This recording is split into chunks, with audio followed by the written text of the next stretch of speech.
I got very moved because I have family members, friends that fight against this cancer. Some of them are okay, some of them not. If we can help to provide tools to find appropriate treatments and medicine, so the battle will be easier. Welcome to Latinx in Power, a podcast that will share stories of amazing Latinx leaders. Hosted by Thaisa Fernandez, a proud Latina in tech, program, and product manager living in Silicon Valley and sharing her experiences. I'm so honored to have Alma Lopez today. Welcome to Latinx in Power. Oh, thank you for having me. I'm so excited. We met at a Latinas in Tech event and we were part of the same panel at Electronic Arts, where we both talked about our career in product. Alma studied computer engineering and she also has a master's in science in data science. Alma is a Latinx in Power because she's a successful product owner at Roche. She works with cross-functional teams in a cloud-based solution designed to help in the research and development of drugs to fight cancer with the use of machine learning. In the past, she also worked as a software design expert and as a consultant. In this episode, we are going to talk more about how machine learning and cloud-based solutions can be a huge help in the fight against cancer. We are also learning more about Alma's journey coming from Mexico as a computer engineer and transition her career to product owner. What does it mean to you to be a Latina? It means to be proud, and it's a huge responsibility because we represent a culture based on strong family values. We have a long history, and for that reason, we are responsible to keep that alive. We can start with the language. So it's funny, you pay more attention when you, in your case, Portuguese, in my case, Spanish, to speak properly because you represent that culture. Cooking, you make sure you know the dishes, how to cook as your grandmother does. Sharing all the Mexican traditions with family, friends, even my co-workers. So being Latina also allows me to be passionate. You know, Latina, we are very famous to be passionate everywhere. At work, we love people, we welcome people, we are happy, we love the community.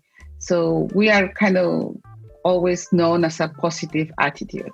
And as a mother, also I teach my kids to love two countries.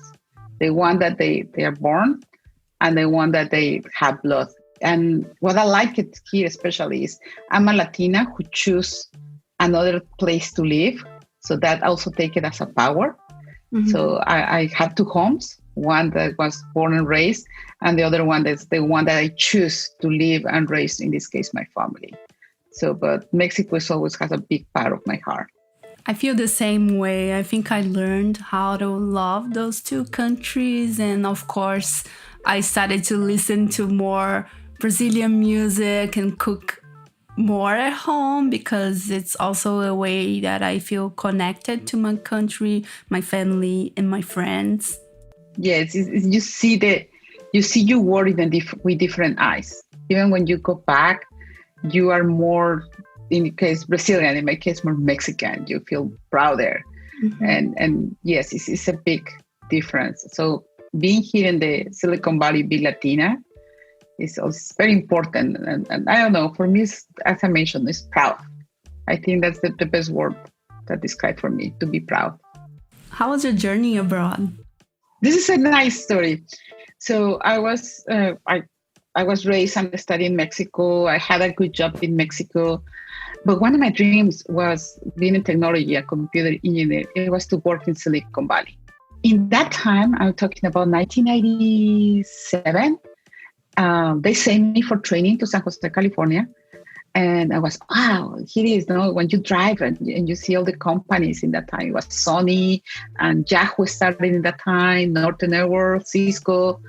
And I was, wow, that's nice. That's cool. Imagine working here. So I went back. I put that kind of on my back. And one of my best friends from school fell in love, followed the girl, and he ended up living here in the Bay Area. He was working for Silicon Graphics. So I came to visit, to another training. I saw him, and he was Alma, you should come on. It was in the bubble of the 97, 98, on the big bubble here. And I was, you know what? Yes, let me try. So I checked a few companies. Two of them bring me for interviews from Mexico. I did the interviews. I got the offer letters. I accepted one and took 9 months for my approval of the visa. So that was my first baby. 9 months. Every month, the manager in that company was a small consultant company. Okay, no news, but that means it's good news. Don't worry. Mm-hmm. And every month, finally, when he decided, okay, yes, we got the paperwork, you were able to come. So I had to give my notice in my previous job in Mexico and planning to move here. My friend was here, right? Mm-hmm. But news, he was leaving the girlfriend at that time, now the wife. She's from Norway. They moved to Norway. And he was following him because he was in love. He followed him here. He followed her in Norway. And I was, what? I don't have friends. I don't have family. What do you mean? And he, but you have a job. And I was, you know what? Yeah, it was kind of everything. And you wait for 9 months. So I moved here with no friends, no family, arriving on August 1st, 1989 with 2 big suitcases. That's all. And just a job. And that was good. So I started working. It was so easy for me. It was totally different. I think your work is super interesting. You work helping to fight cancer. This is amazing. And what is your favorite thing about your career? It's to be able to contribute with my technical skills and experience in the fight against cancer. I got very moved because I have family members, friends that fight against this cancer. Some of them are okay, some others not. So if we can help to provide tools to find appropriate treatments and medicine, so the battle will be easier. Tools to help researchers to make decisions in the development of drugs, and we can help patients in that way. So my team and I are working to contribute in this field. I also enjoy to work in Silicon Valley, where you have the opportunity to work with people from many other cultures, Asia, Europe, Latin America, and US. So that makes a unique way of looking to solve a problem. In this case, how we're gonna, attack this problem to make the best solution. And we had different perspectives. So it's unique when you have a multicultural team with different experiences, with different backgrounds, with different, but something that we have in common. We have that sense that we are helping, that we are making the lives easier for somebody that we might love, or somebody that is the loved one, or my friend, or I don't know. It's very tempting. Every time that I talk to one of my colleagues, there is always somebody who knows somebody else who is fighting this battle. So that makes us a big purpose. Yeah, absolutely. Imagine that working with such a challenging thing like cancer, it's so important to have a team with different cultures, with different point of views, to trying to find a solution to something that is so serious and affect the lives of many people around the world. And what does a product owner does? What are your main responsibilities as a product owner? I work with cross-functional teams. That means I work with engineers, with data science, project managers, stakeholders, usability experts, designers, testers, and product managers. So we create a software application in this case. I'm considering myself the bridge between the business requirements and the development team. My main purpose is to help my developers to understand the business need. So, hey, we need to make this happen. How we can make it happen? So my technical background allowed me to understand the possible solutions. So I had direct communication as well with the stakeholders, with product managers, to make sure that we are implementing what they have in mind, what they created as a roadmap, and also based on the priority, because they had the direct communications with the end user. We can say the doctor or the researcher or the patient in this case. So I get the idea, what is the business requirement, what is the value, and I come with my team and explain it, and we try to make a solution. I'm in charge to explain that and also to monitor that everything is implemented on time, on budget, as a priority. Basically, I like to be able sometimes to talk the language, even though I don't need to code, but understanding why one thing could be difficult, what could be easier, and at the same time allows me to challenge them to get better and quicker results. What is the difference between the role of a product manager and a product owner? This is a very, very interesting question, because I think all depends on the companies. Some people call it product managers, some other people call it program managers, some other technical product managers, product owners. Basically, the main difference is product manager is a person who defines the roadmap of the product, has the direct communication with the users and stakeholders. They are in charge of the responsibility to get the money to fund the product. A product owner, this term comes from the agile methodology, and is the person who is responsible for the backlog that is created with all the priorities of the requirements that the product manager wants, and make sure the requirements are implemented based on priority. I have access to stakeholders, I can explain to them, but I always try to verify that we are doing properly work with my product manager, because he's the one who has more wider view, better idea about checking with all the end users that we're doing the proper product. I'm totally responsible to communicate this to the development team and work with them every single day. That's another difference. I work with them every single day. I'm kind of part of the development team, and I can see the impact on the implementation and help to look for a solution. If we have a blocking issue, I'm the first one to go and communicate this to my product manager okay, we cannot do this because we have dependency on this other team, but instead we can swap it with this other requirement. So the developers can continue working and we utilize the budget. So that's my primary. So I'm between, I have one foot with development, another foot with business. It's very challenging, but also very rewarding. When we had the software working, it's really good. And I imagine your technical background should also help a lot during this process, not just like understanding the technical requirements, but also the business side of what you work and all the cross-functional teams, different stakeholders, and all the fun stuff. Yes, you have always new things. Every single week you learn something new. And when you had experience to work with I work in my case with pathologists. And even though you don't, I'm not a doctor, I'm not a pathologist, I don't really study deep biology, but sometimes you have to learn some, on that field to be able to understand them as well. So it keeps you interested. Always you learn something new. Really cool. And what advice would you give someone wanting to pursue a career in tech? There's so many fields, so many applications, so many industries that you can do in tech. So my suggestion is start early. Go and you have an opportunity to join to networking company, or go to join to a bank, a financial institution, or go to join to a healthcare. Go and do it, because that's going to allow you to experience the different fields. And what you don't know, if you like it, if you don't try it.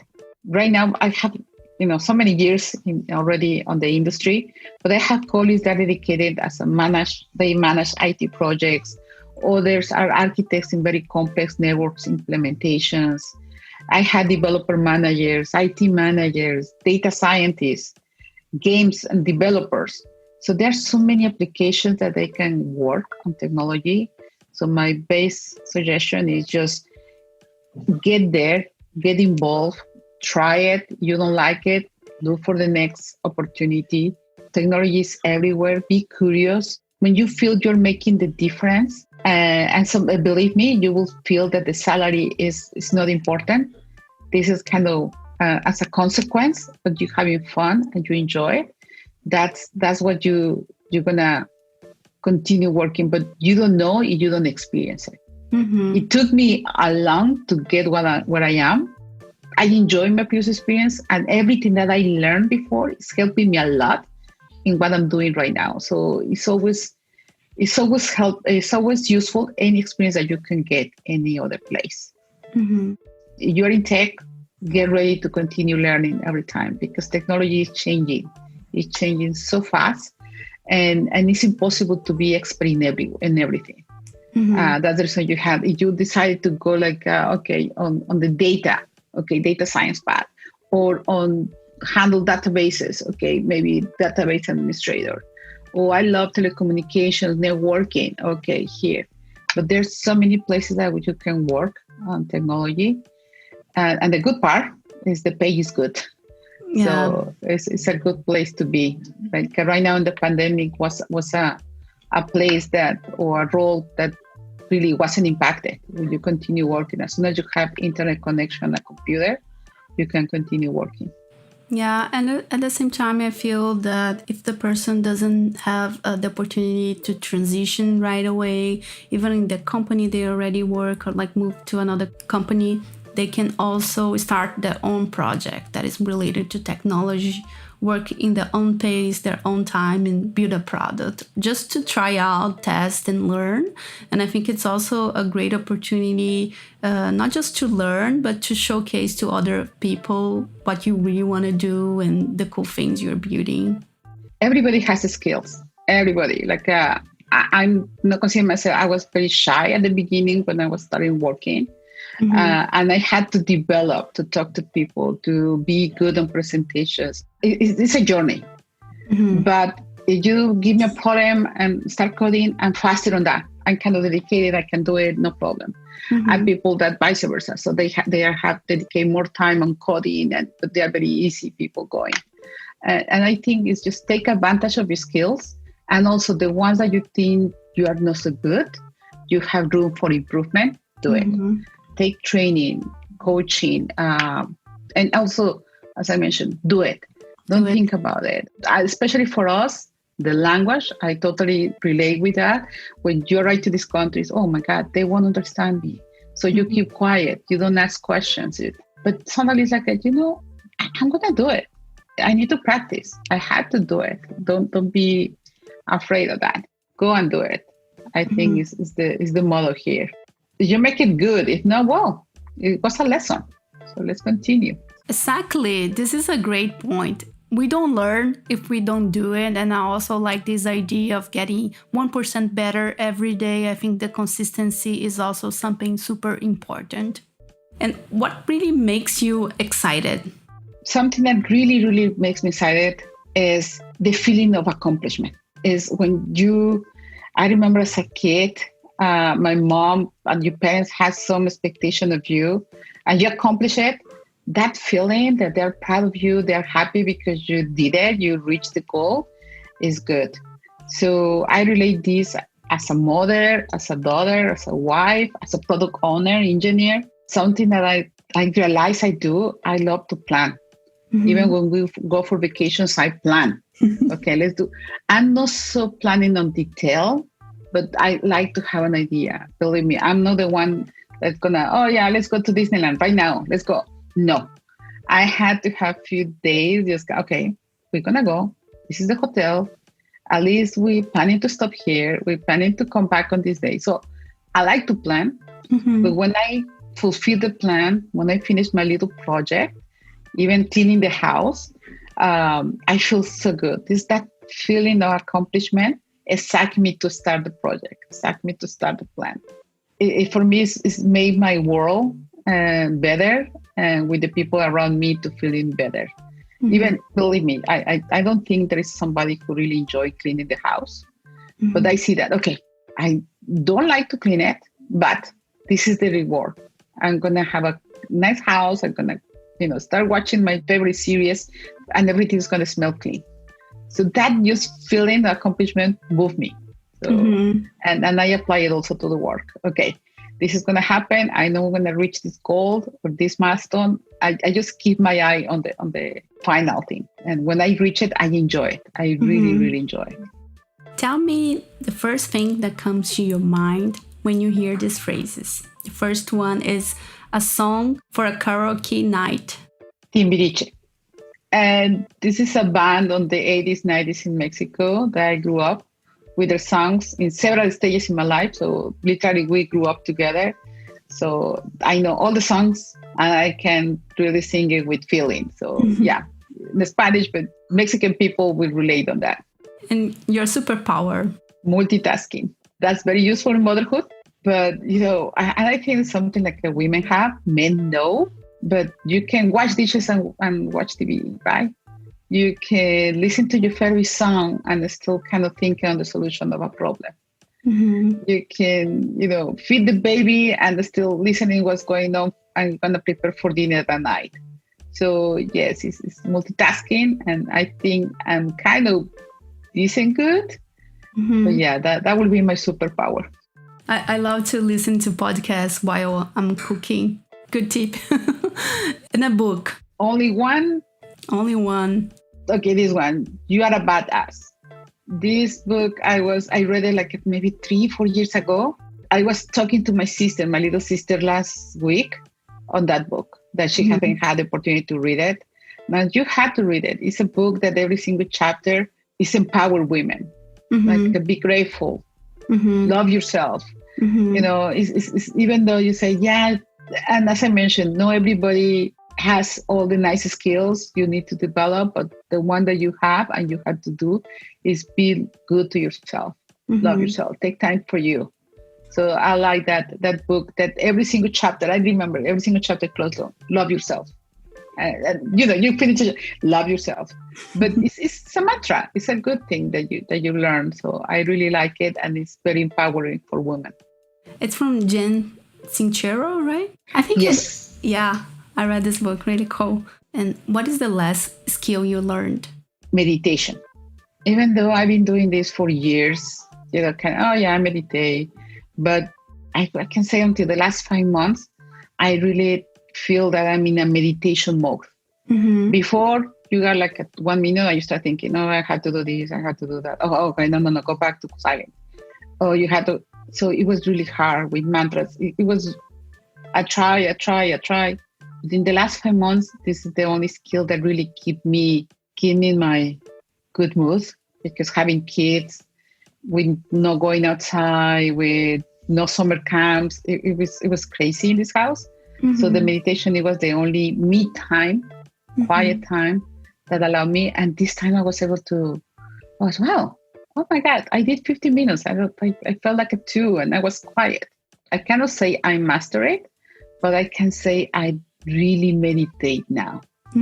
So, and I try to do it every single day. It's good for me. It calms me down. It brings me some even joy, because I know I love myself when I do this. And what motivates you to work hard? My family.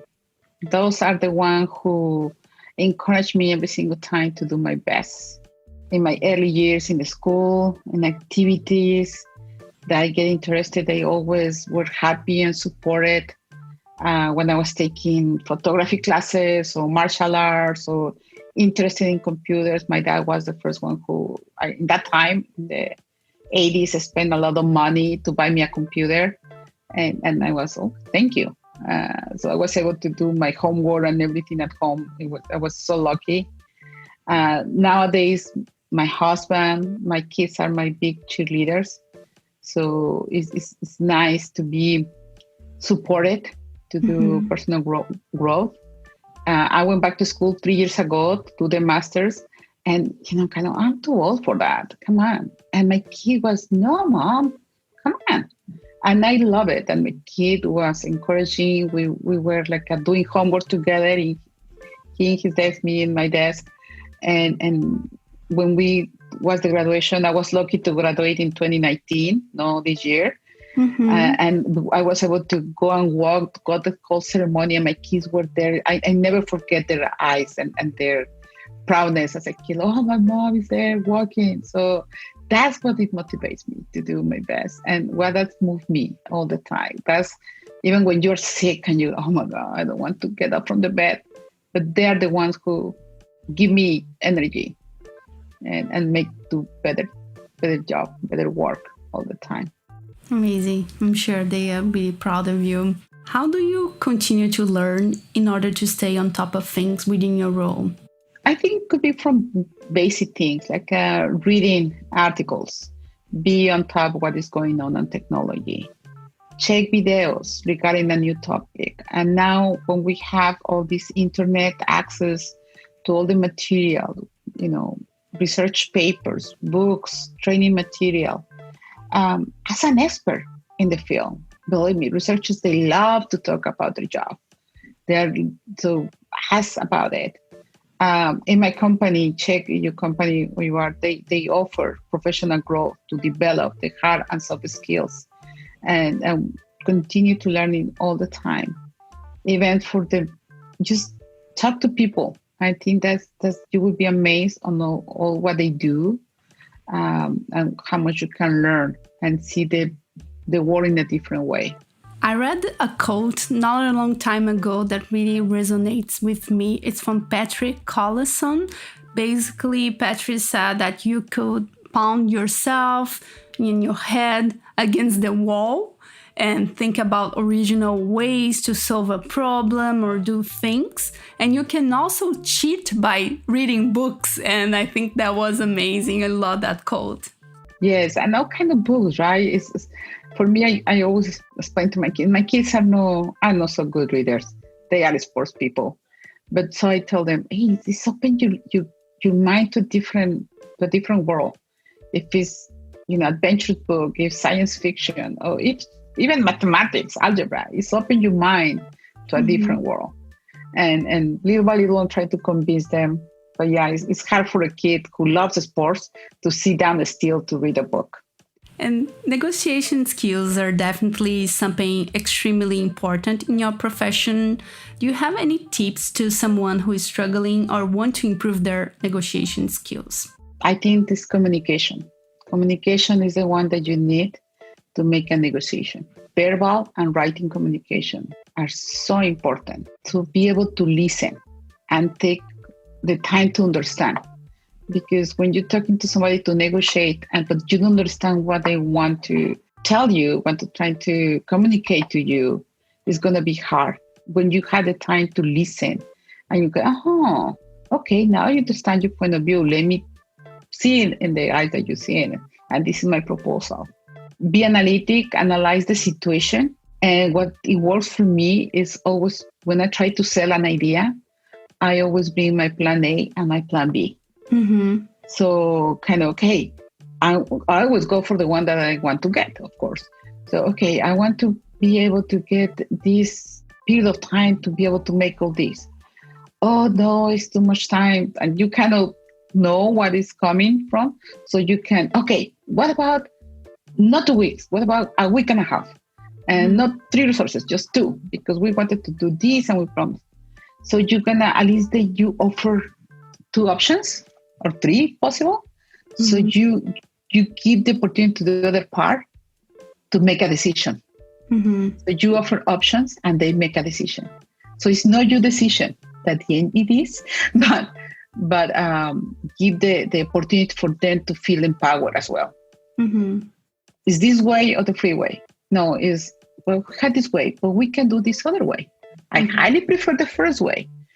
And they can, okay, but you give them the opportunity to make a decision by themselves. So it's good to have also this, analyze the situation, be able to listen what they bring to the table as well. And don't make, it's easy to say, and it takes time. Don't go to yourself and say, this is the way, or there is no other way. Because you get that, you're going to get frustrated, you're going to get mad, and you're going to block yourself. So just be open. Listen. So I think the biggest part is listen to be able to offer these solutions, these 2 solutions. And in that way, the other part make a decision. What are the solutions? No, they can make another proposition. But at least works for me, at least bring two options and push for the one that I really, really want. I really like that you mentioned listening, because if we don't listen, we don't know what the other person is expecting or really what they want. You're just trying to push what you think they want. And if you ask, most of the time, people, they will say, right? They will say what they want, what they are expecting, or even like the problems they are having. And with that, we can have more empathy and we can find a solution together. And something else that I learned, and it was a nice, advice for my mom, it was, in the way that you ask is the way that you will receive. Mm-hmm. If I go with all the attitude, hey, demanding, they're going to be defensive. And believe me, you won't receive. But if you go in a nice way, polite, nice, friendly, and ask for something, you're going to receive something in a nice way as well. So that works on everything, Be always nice. And in that way, also listen. But I remember when you go to situations, just have a conversation with somebody, you have empathy. I've been surprised on the results that I got. It's like I never planned to have the result, but okay, thank you. One time I was traveling and it was a big issue at the airport in Mexico. It was crazy. It was literally, it was a lot of people. Something happened with the system. People was frustrated. You can imagine. And so when it was my turn, it was a long line. It was my turn to check in. And the person said, and I was, what's going on? Oh, the system was down for half an hour, something like that. Everybody, so obviously got affected. I said, that's okay. Don't worry. Everything will be fine. It's work. Oh, yeah. Just kind of be empathy. Don't scream at him. Be nice. And is that okay? It happened in all the airports. It's not just Mexico. It's been a technical failure. It's everywhere. And he looked at me and said, oh, thank you for understanding. And by the way, you got upgraded to first class. And I was like, thank you. It's funny how thinking in a nice way, be empathy, work in your way without even plan it. And I always say that just kind of, hey, really be nice, pays off. And I went up and my dad, who took me to the airport, and was, what happened? I don't know, but I was upgraded to first class. So, lucky me. But yes, it's nice. Just be empathy. Just believe me, being mad, it doesn't help. It doesn't help at all. So just take it easy and everything's going to be okay. Yeah, I think kindness is another really important thing. As you said, that it's a mindset too that is definitely not easy, but it pays off. We had great learnings today. The first one will be how technology can help the fight against cancer, how cloud-based applications, machine learning, and algorithms can help during this process. Second, the importance of negotiation skills, but also how communication is even more important to help you to learn how to negotiate and be better at it. And the third, negotiation is also about hearing people. This is so important, and I feel a lot of times we don't talk about hearing people, learning how they feel, what they need, and why they need it. So I want to thank you for sharing more about your journey. Your story was really inspiring. I really like to see how you follow your dream. This is so important and really nice to hear. Thank you so much for being part of another Latinx Empower episode. Thank you so much for having me. It was a pleasure. It was really nice to talk again with you. It was awesome to share that experience that we had last November, I think. And really, I'm so happy that there are people like you to bring these experiences and bring all this story that inspire people. And I'm so grateful. Thank you very much. That's it for today. Thanks for listening, and I hope you enjoyed it. We'll have more interviews with amazing Latinx every first Tuesday of the month. Check our website, latinxempower.com, to hear more. Don't forget to share comments and feedback, always with kindness. See you soon.